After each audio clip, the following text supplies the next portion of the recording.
കേന്ദ്ര സർക്കാരിനെതിരെ ലോക്സഭയിൽ ആഞ്ഞടിച്ച് ശശി തരൂർ. ബജറ്റ് പ്രഖ്യാപനങ്ങളിൽ കേരളത്തോട് കടുത്ത അവഗണന. സ്പീക്കർ ഓം ബിർലയ്ക്കെതിരെ പ്രതിപക്ഷത്തിന്റെ അവിശ്വാസ നോട്ടീസ്. തൃണമൂൽ കോൺഗ്രസ് നോട്ടീസിൽ ഒപ്പിട്ടില്ല.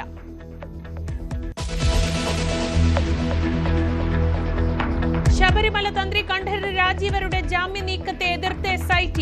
സ്വകാര്യ ധനകാര്യ സ്ഥാപനത്തിൽ 2.5 കോടിയുടെ നിക്ഷേപം. തന്ത്രിയുടെ സാമ്പത്തിക ഇടപാടുകളിൽ ദുരൂഹത. അഴിമതി നിരോധന നിയമം തന്ത്രിക്കും ബാധകമെന്ന് SIT.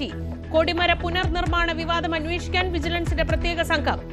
ഉണ്ണികൃഷ്ണൻ പോറ്റിയുമായുള്ള നടൻ ജയറാമിന്റെ ബന്ധം അന്വേഷിച്ച് ED. അടുത്തയാഴ്ച ചോദ്യം ചെയ്യലിന് ഹാജരാകണം.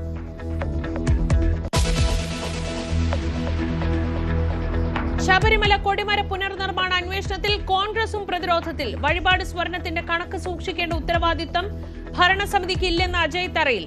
SITയിൽ CPMന്റെ ഏജന്റുമാരുണ്ടെന്ന് പ്രതിപക്ഷ നേതാവ്. KP ഉദയഭാനുവിന് ആന്റണിയുടെ വക്കീൽ നോട്ടീസ്.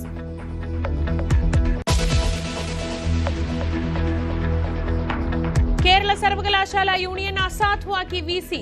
യൂണിയൻ ചെയർമാന്റെ നേതൃത്വത്തിൽ നടന്ന പ്രതിഷേധം അക്രമാസക്തമായതിനെ തുടർന്ന് നടപടി.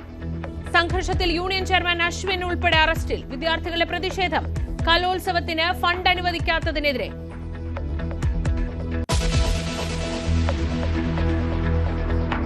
വിദ്യാർത്ഥികളുടെ സമൂഹ മാധ്യമ ഉപയോഗത്തിന് കടിഞ്ഞാണിടാൻ സർക്കാർ. പ്രത്യേക നിയമനിർമ്മാണം ആലോചിക്കുമെന്ന് മന്ത്രി V ശിവൻകുട്ടി. പൊതുവിദ്യാഭ്യാസ സെക്രട്ടറി K വാസുകിയെ അധ്യക്ഷയായി 5 അംഗ സമിതിയെ നിയോഗിക്കും.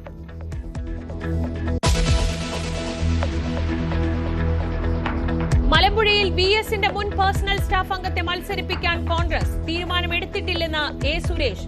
പറയേണ്ട സമയത്ത് പറയുമെന്ന് VD സതീശൻ. ഇടതുകോട്ടയിൽ വിള്ളലുണ്ടാക്കാൻ കഴിയില്ലെന്ന് MV ഗോവിന്ദൻ. തവനൂർ വിട്ടു നൽകുന്നതിനെതിരെ കോൺഗ്രസിൽ പടയൊരുക്കാം. അതൃപ്തി പരസ്യമാക്കി പ്രാദേശിക കോൺഗ്രസ് നേതൃത്വം.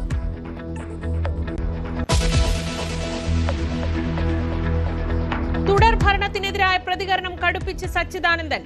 അദൃശ്യരെയും ശബ്ദമില്ലാത്തവരെയും കേൾക്കുന്നതാണ് യഥാർത്ഥ ജനാധിപത്യം.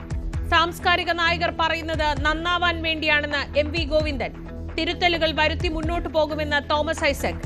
സാംസ്കാരിക പ്രവർത്തകരുടെ വിമർശനം ആയുധമാക്കി പ്രതിപക്ഷം.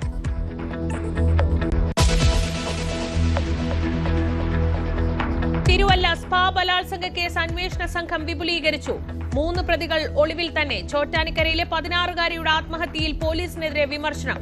വേണ്ട രീതിയിൽ അന്വേഷിച്ചില്ലെന്ന അധ്യാപകൻ. ഇൻഫ്ലുവൻസർ ചിന്നു പാപ്പുവിന്റെ മരണത്തിൽ ആൺ സുഹൃത്തിനെ കേന്ദ്രീകരിച്ച അന്വേഷണം.